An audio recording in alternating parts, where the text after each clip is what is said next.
And here it goes, just right out here. Well, then we decide, well, let's cool it down now from this temperature.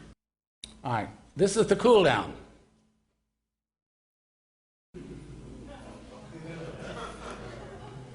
All right.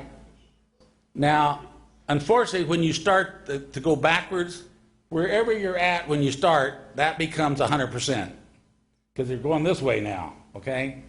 So really ignore what this reads over here.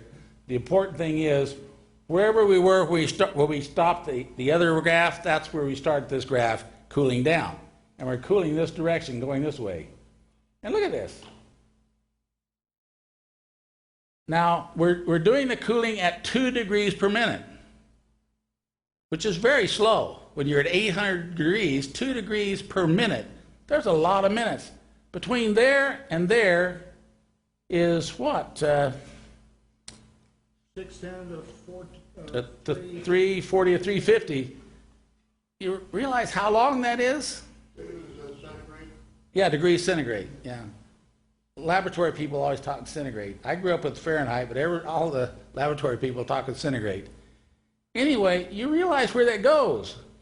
If you project that all the way up here, and then it collapses, look at how far that goes. Now, everybody just said, well, there's something wrong with this machine. You know, something's gone wrong. There's just not reality here. And you know, that does happen. You know, so we said, we got to check this. But just out of curiosity, once it settled down here, this is actually the same place it ended before. See, we started right there to cool, and actually right there is stable. Other than that one hiccup, which lasted about 4 or 5 minutes, it's basically stable. I said, well, tell you what, don't take it out. Let's just heat it again. And all the time we're under this inert gas, and it doesn't say what it was, what gas, but I'm sure it was helium. It was argon or helium, one of the two. So now let's just start right there, and let's heat it again. So this is now the starting point, 100%, which is actually 50-some%. Let's start again. We start heating, and everything's fine for a while, and then these hiccups start again. And then look right here at this hiccup. Oh, they're going down. Yeah, now this is going down. Now if you look at it, it's actually getting less and less and less and less and less weight, and then it goes right back to where it should be. And then less and less and less and less weight, and then it just collapses right back.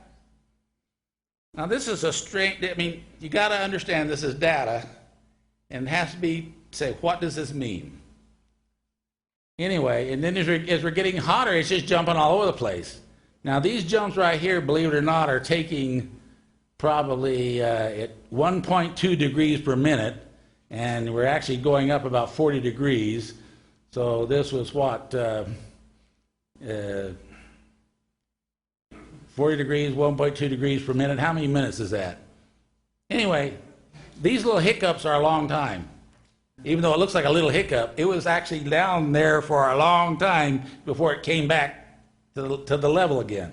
And this seems to be kind of a standard level in here that it would always drop back to, but it actually would do these things. And I said, all right, cool it down again. Let's just do this again. Well, the next slide, this is the second cooling. Now, when we started, it happened to be right there. Well, actually, it was actually on a less than the baseline point. So this is actually the baseline right here.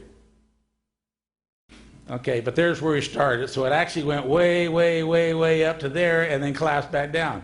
Now that's 150%, which is actually about what we started with. These weights here are not real. It can't be real, right? But that's what it's reading. But look at how far they're doing it. It's actually down to almost 200 degrees before it quits doing it. And the poor girl running this thing is just saying, this can't be. This just can't be. I said, well, tell you what, let's just keep going. Well, you imagine we've killed like half a day already, you know. Let's go again. Just heat it again. So let's go to the next slide. All right, this is the third heating. You start off heating, and everything is going along fairly stable, and then they start. And then look at this one right here.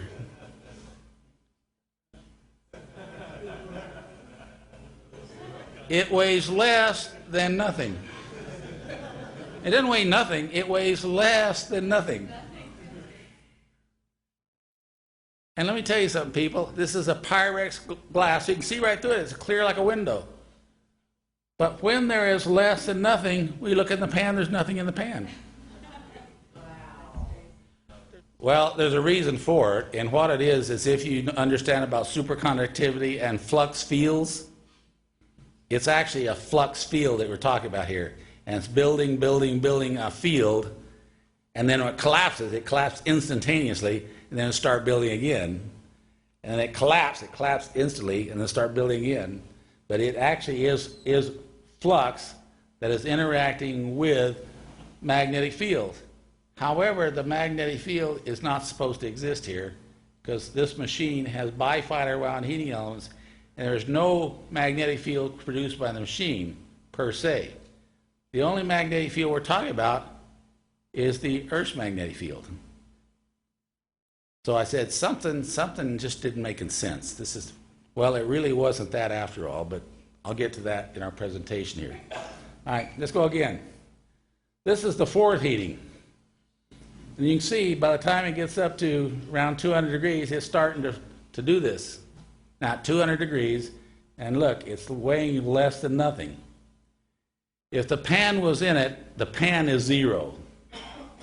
And it weighs less than the pan weighs if it didn't have anything in it. Once again, and it's not there. You cannot see it in the pan. It's gone. And its weighable mass is gone. And the pan it's sitting in's mass is partly gone. Now that's spooky. All right, cool it down. Now, once again, we started it, so it was way down here. So anyway, this is the cool down. And look at these peaks that are going on.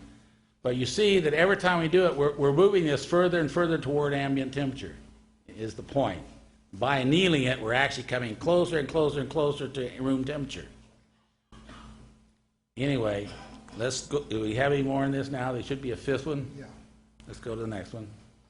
All right, here's the fifth heating.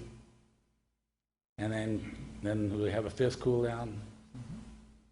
And this is the fifth cool down. Anyway, this material was just mind-boggling.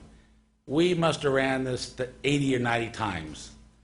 We actually ran it, and before we finished, we actually devised a little finger we could put inside the machine that when the material was gone, it would wipe through the pan and come back, just like a windshield wiper, to ensure that maybe it was there and just vibrating at frequencies we couldn't see with our eyes. So we wiped through the pan and then brought it back, and it was there. So it really left. It hadn't moved. It really was there, just not in these three dimensions. This is really important information, people, because the weight that we end up with here at the end versus the weight we started with is actually, reduces to like 56, 57% of the original starting weight. Now, just for the record, we take this material that weighs 56% of the metal, and we devised a way to take it back to metal, and when we take it back to metal, it weighs the 100%. And this is really perplexing for a trained chemist because he has to have a mass balance in all of his chemistries. And a mass balance, that's one of the things they teach you in the very beginning of chemistry. Keep